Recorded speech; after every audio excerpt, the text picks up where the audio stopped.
Hello and welcome. In this video, we will be looking at how to create an account on Zlnk.com and create a short link that automatically expires after a number of visits.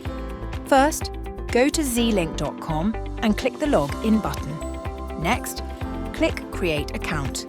Enter your preferred email address and click the Sign Up button. A sign-in link will be sent to your email address.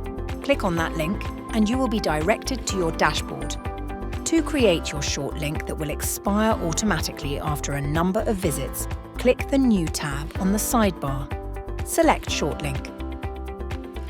Enter your short link and click the Validate button to validate the link. Enter tags you want to use and select the domain. Next, toggle the link expiry button. Enter the maximum number of visits after which you want the link to expire. Click the Shorten URL button.